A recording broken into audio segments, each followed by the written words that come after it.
Gua saya di penjara juga.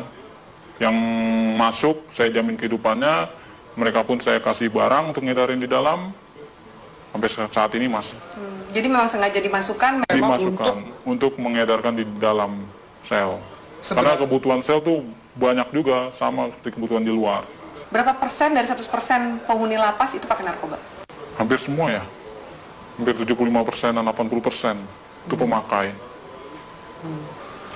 Berarti sipir tahu dan kalapas tahu dong? Tahu. Itu hal umum. Karena kan kita juga masuk barang itu nggak mudah. Biasanya itu uang tip atau apa segala macam selalu diminta. Berapa biasa minta? Sipir berapa, kalapas berapa? Ya nominalnya masih jutaan ya, belum ratusan juta. Masih jutaan. Misalnya jutaan, sipir tuh dapat berapa sih? Sipir sebulan bisa dapat 5 juta, 7 juta. Tergantung kita bawa masuk barangnya berapa banyak. Oh barangnya sekian ya tinggal di itu aja proses. Kalau kalapas dapat berapa sih? Kalapas dia puluhan ya, puluhan juta. Yang paling banyak demand-nya itu di penjara mana? Cipinang. Lebih banyak dia bandarnya. Salah satunya banyak kan anak buah saya selama ini yang ketangkep di mana, mereka di dalam ya saya tanggung semuanya. Dia di dalam, hidup keluarganya di luar, saya tanggung semua. Oke. Sampai dia keluar. Sampai dia keluar. Secanggih apa sih bisa ngatur peredaran narkoba Iya. dalam penjara? Alat-alat mereka canggih dong? Canggih. Mereka alat-alatnya lebih canggih dari pemerintah Indonesia sendiri ya. Masa? Iya. Secanggih apa? Dari mulai telepon, mereka pakai satelit, langsung tembus satelit. Tidak ada lagi lewat operator-operator Indonesia. Mereka semua pakai satelit. Jadi nggak bisa disadap. Nggak bisa disadap. Sangat sulit untuk disadap. Tidak akan ada habisnya Indonesia. Karena Indonesia target terbesar di Asia untuk peredaran. Untuk peredaran. Kenapa Indonesia jadi target? Karena demand yang begitu besar. Demand-nya begitu besar. Keuntungannya juga besar. Hukumannya juga ringan. Soal hukuman, Iya. ringan. Berarti nggak mungkin bikin jera. Apa sih yang bikin jera aparatnya? Dari mana sih kemudian kalau misalnya mau ngabisin ini gitu? Dari mana sih? Biasanya kalau main di hakim itu buat main hukuman. Peringanan hukuman, segala macam. Anda bayar? Saya bayar. Dalam bentuk uang atau dalam bentuk barang juga Anda kasih? Uang, biasanya uang. Mereka hanya uang. Kadang barang tergantung hakim. Hakim maunya apa ya kita kasih. Banyak klien Anda yang hakim yang make juga? Ada banyak. Ada 10 orang ada. Bagaimana Anda menggunakan uang yang luar biasa banyak ini? Biasanya Anda menghabiskan untuk apa? Biasanya saya habisin buat pesta-pesta aja. Pesta, saya beli barang, segala macam apa, kebutuhan. Kebutuhan dalam arti ya saya lihat orang-orang kaum-kaum yang kurang mampu juga sebenarnya saya kasih. Beramal juga? Beramal. Tapi kan dari duit Istilah- seperti itu, duit haram, duit panas. Ya, istilah kata buang sial. Kalau di kalangan ini buang sial, harus. Anda nggak takut ketangkep? Enggak. Karena saya percaya, saya di dalam pun saya dijamin. Dan keluar pun masih ada tempat buat saya. Kecuali hukuman mati ya, mungkin banyak yang kapok. Susah nggak sih keluar dari jaringan ini? Sangat sulit. Karena semuanya itu sudah terpantau oleh bos. Kita pun juga nggak tahu kan anak buah bos seberapa banyak. Yang kita tahu kan hanya segelintir orang yang saya percaya ada 30 orang. Mungkin dari lain ini ada lagi anak buah bos yang mantau saya juga. Bagaimana posisi saya, peredaran saya, perkembangan saya.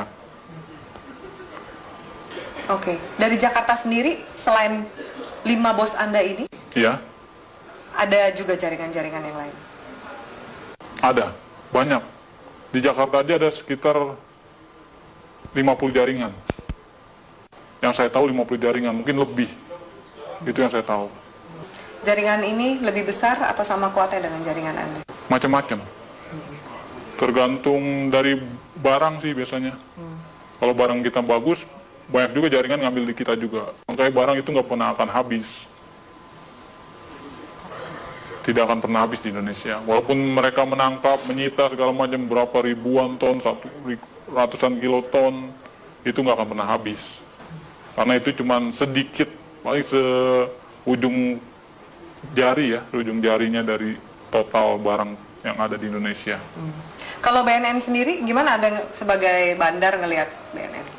BNN saya lihat sih Untuk saat ini tergantung orang-orangnya sih, BNN juga. Sama lah sama yang di Polres, Polda, segala macam. Istilah katanya kan orang Indonesia itu hanya butuh duit. Semuanya ujung-ujungnya duit. Asal kita punya duit, ya lolos.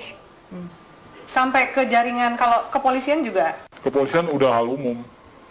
Udah nggak bisa di ini lagi. nggak mungkin dibersihin. Nggak mungkin dibersihkan. Karena memang aparatnya pun pemakai. Kenal sama bandar, kenal barang, nyuplai barang juga, begitu. Seterusnya. Bea Cukai gimana? Bea Cukai juga mengawasi kan Iya. seperti ini. Bea Cukai ada permainan juga. Makanya kita di Bea Cukai itu ada sekitar 5 orang kita pegang di sana. Untuk tiap ininya. Apa peran 5 orang di Bea Cukai ini? Meloloskan barang. Meloloskan barang. Jadi ada pengiriman juga. Pengiriman barang, pengeluaran keluar barang, itu semua lewat dari mereka ini, 5 orang ini. Oke. Anda punya berapa rekening? Ada 10 lebih. 10 lebih. Kurang lebih satu rekening isinya berapa sih? Tergantung ya, ada yang 1 miliar, ada yang 800, ada yang 750. Paling kecil ya sekitar 250 juta. Anda nggak takut kelacak oleh PPATK nih? Wah, enggak ya, itu nama rekeningnya udah beda-beda. Ada panggilan untuk berhenti dari dunia hitam ini? Belum ada. Saya masih menikmati sampai sekarang karena keuntungannya lumayan. Bukan lumayan lagi ya, mungkin kalau Mbak sendiri mungkin akan tergiur dengan hasilnya. Yakin kamu? Yakin sekali. Masa? Iya, benar. Belum ada panggilan untuk tobat berarti? Belum. Masih menikmati. Mau sampai kapan? Sampai seterusnya mungkin ya. Sampai tunggu panggilan. Orang tua Anda nggak curiga? Tidak ada yang tahu. Teman-teman kecil pun nggak ada yang tahu. Semuanya saya dan kawan saya yang baik saya kenal saja tahu. Apa enaknya punya uang banyak tapi harus bersikap seperti biasa-biasa dan sembunyi dari semua orang? Itu ya konsekuensi. Karena kalau kita terlalu vulgar pun orang akan mencolok. Ini anak kerjanya apa tapi menghasilkan segala macam, itu malah bakal menimbulkan kecurigaan. Baik dari orang tua, saudara, bahkan lain-lainnya bakalan imbasnya ya penyelidikan dan penangkapan. Apakah jaringan narkoba ini juga masuk ke istana? Istana sebagian ya udah masuk. Lewat mana? Itu organisasi lain. Kita belum bisa sampai masuk ke sana. Mungkin ya organisasi ini lebih kuat dari yang bos saya punya. Itu sudah masuk Ke istana? ke istana. Oke. Transaksinya besar? Tetaplah bersama kami di Metro Malam pemirsa, karena setelah jeda pariwara berikut, Metro Malam masih akan kembali dengan sejumlah informasi.